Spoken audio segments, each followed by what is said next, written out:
Hello everyone, good morning. আমি বৈশাখী, আমার আরেকটা নতুন ব্লগে তোমাদের সবাইকে ওয়েলকাম। সকাল 6:45 মতো বাজে, বাবিন স্কুলের জন্য দেখো বেরিয়ে গেল।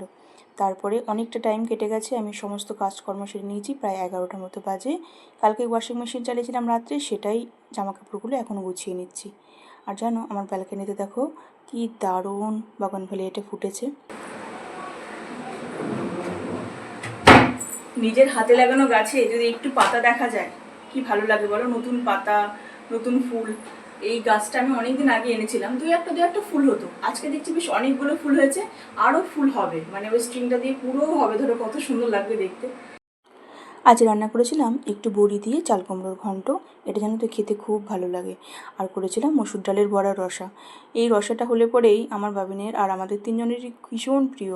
আমার বাবিন তো স্কুল থেকে এসেই এক বাটি করে নিয়ে দুটো খাবে, তারপরে ওর শান্তি, এতটাই পছন্দ করে। সেজন্য যখনই করি একটু বেশি করে করি, যাতে একটু মন ভরে খেতে পারে। আর পাশের ফ্ল্যাটের কাকিমাকেও একটু দেবো বলে একটু বেশি করেই করেছিলাম, উনিও এগুলো খেতে খুব পছন্দ করে।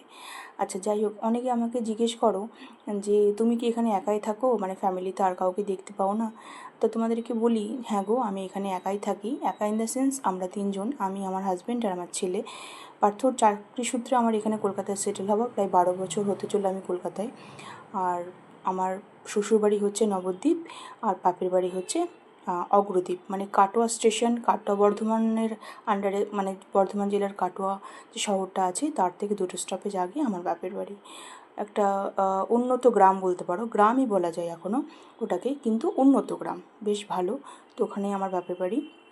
সত্যি কথা বলতে ডিস্টেন্সটা অনেকটা, সেই জন্য আমার বাড়িতে সবাই খুব মানে আসে, অতটা ঘন ঘন আসা হয় না, কারণ শ্বশুরবাড়িতে শ্বশুর শাশুড়ি দুজনেই বয়স হয়ে গেছে, তারা অসুস্থ, মানে ইন দ্য সেন্স অসুস্থ বলতে এখন এতটা যাতায়াত তারা করতে পারে না, তারা বাড়িতেই কমফোর্টেবল।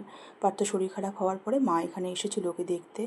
আর আমার বাড়ি থেকে আমার বাবা মা ভাই সবাই মাঝে মধ্যে আসে, সেজন্য খুব একটা কাউকে দেখতে পাবে না।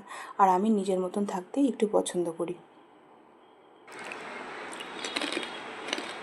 বড়ি ভাজা, চাল কুমড়োতে যে বড়ি ভাজাটা দিয়েছি এটার থেকে একটা বাঁচিয়ে রেখেছিলাম, সেটাই খাচ্ছি। আজকের মতো তাহলে আসছি, কাল দেখা হচ্ছে নতুন একটা ব্লগে। তোমরা ভালো থেকো, সুস্থ থেকো, আর খুব শিগগিরই কাল আবার দেখা হচ্ছে। ততক্ষণের জন্য টাটা।